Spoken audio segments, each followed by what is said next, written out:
Boa tarde. Nós estamos aqui, né, com a aula referente a aquecimento global, o exercício, né, proposto, e vamos à análise e correção das questões. A partir de que momento observou-se o aquecimento no planeta? Explique. A partir a partir da Revolução Industrial, tudo começou, tendo como um dos fatores a queima da lenha para a movimentação das locomotivas, e com isso houve uma liberação de gás carbônico na atmosfera. Então a queima provocou esse aumento de liberação de CO2 na atmosfera, que foi mudando a temperatura do planeta. Então a partir da Revolução Industrial foi que começou a degradação ambiental no que diz respeito ao aquecimento global, né? Porque os gases de nossa atmosfera são apelidados de gases estufa? Porque esses gases eles são retentores de calor. O Sol emite o calor que passa pela atmosfera e parte dessa temperatura é dissipada. Mas os gases que estão em torno da atmosfera faz com que também parte desses gases fiquem armazenados, formando uma estufa, um aquecimento, né, equilibrado no planeta, que desenvolve a vida no planeta. Então, o efeito estufa, essa estufa, ela é de fundamental importância para a vida no planeta. Ela não é algo negativo, como as pessoas pensam. Ela é sim algo positivo. Então, a segunda questão, porque os gases são gases que retêm o calor emitido pelo Sol, ou seja, parte desse calor e com isso promovendo a vida na Terra.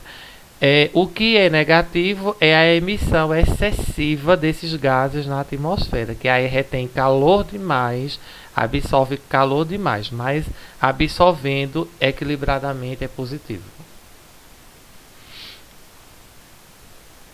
O que provoca aquecimento global? Vamos lá.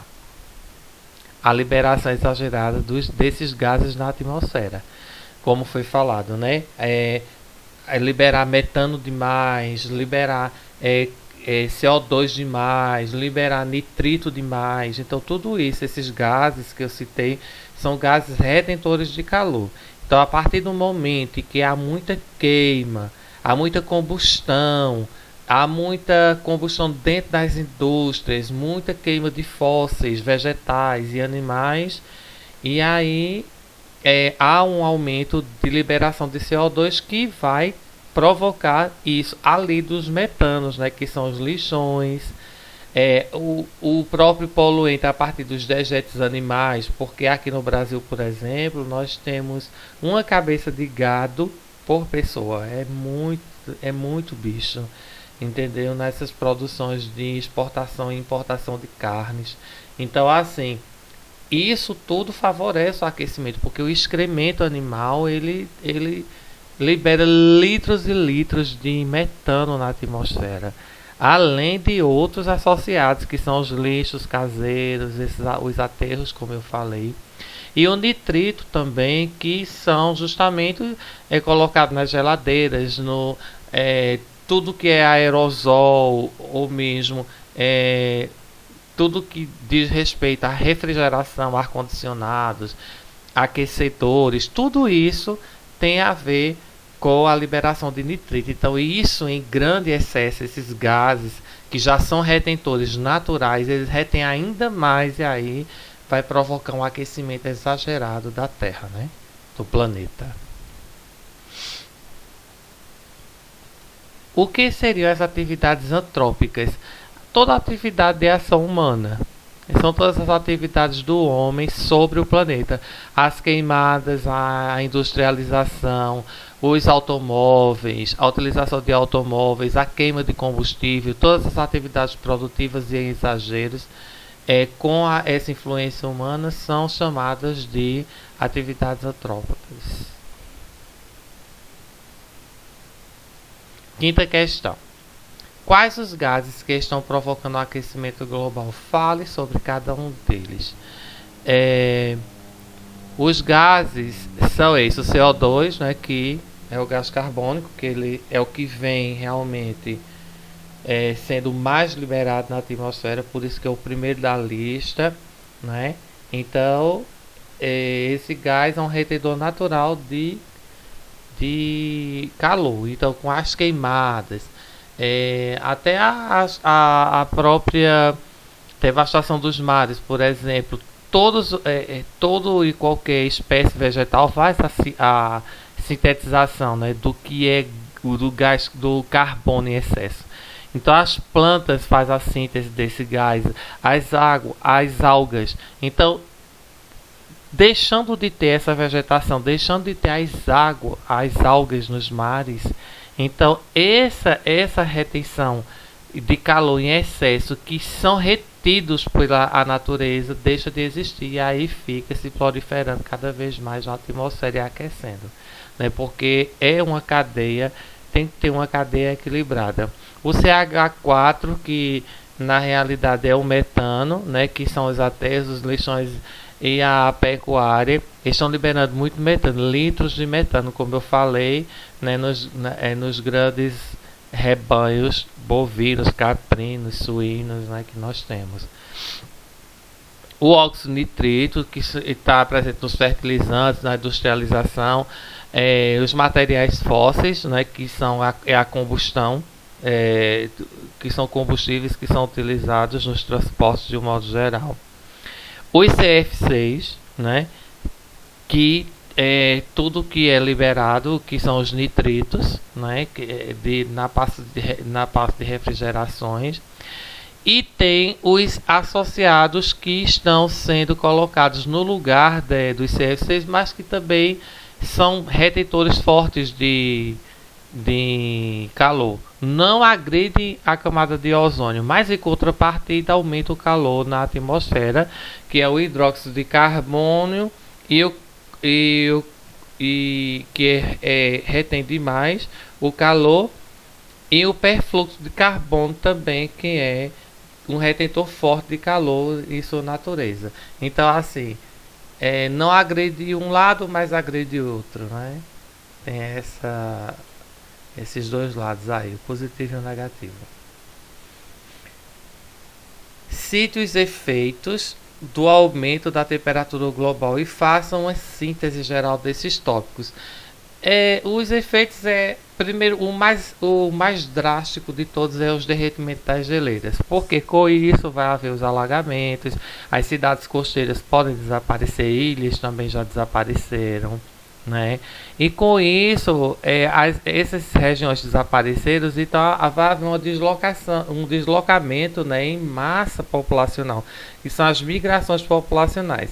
E com essas migrações, automaticamente vai ser impacto na economia, porque o fluxo de pessoas vai aumentar, terão menos áreas de produção de alimento, enfim, aí isso impacta também diretamente na questão social e econômica e financeira, né, do mundo. Então isso é uma das crises, né? A perda de biodiversidade do mar muito quente, e mares de coral são berçários naturais. Então, se isso acaba, então a biodiversidade marítima também vai ser interferida. A gente vê aí a questão dos corais, né? Os corais que são casa, que são moradia das algas. Se os corais eles aumentam a temperatura demais, eles não aguentam, porque eles não são feitos para altas temperaturas. E aí, se ele não sustenta a própria natureza de ser, as algas que estão híbridas a ele, que estão ligadas a ele, então morre. E assim vai ser um desencadear de mortes, né? Um morre, outro morre e assim por diante. Então é drástico. A perda de água potável, porque o avanço das águas do mar sobre os rios, os lagos, vai fazer com que as águas tenham novos elementos poluentes que não vai ser adequado ao consumo humano. Os desequilíbrios ecológicos de um modo geral, terremotos, tufões, maremotos, alterações de clima, né? impactos na pluviosidade. Uma área chove muito, outra área chove pouco, grandes extensões de períodos de seca, né? Impactos e desastres ambientais de um modo geral, né? Poderão também acarretar. Então, são muitos os danos. E como pode reverter esse grave quadro no aquecimento global? Cite medidas simples do nosso dia a dia. As medidas simples do nosso dia a dia não impactam tanto. A questão é mais a questão governamental, né? Tem que vir de cima as medidas, porque é a diminuição de uso de combustíveis fósseis, que há menos queima de combustível, que o CO2 não vai ser liberado em grandes quantidades de um modo geral, a menor produção de lixos e também um controle na produção de animais por conta do metano, né, que é liberado, e ter cuidado com desmatamentos e queimas, porque a gente precisa da biodiversidade, porque elas fazem a síntese, sintetizam o que tem de excesso de gás carbônico, além também dos cuidados com a liberação dos nitritos, né, que é justamente os ar-condicionados, as refrigerações de um modo geral. Então isso tudo tem que partir do processo de industrialização, processo de deslocamento de veículos, e isso é muito dinheiro envolvido, e isso precisa realmente uma consolidação muito consciente entre a economia e a natureza e a vida na Terra, certo? Então seria esse propriamente dito o nosso trabalho de hoje.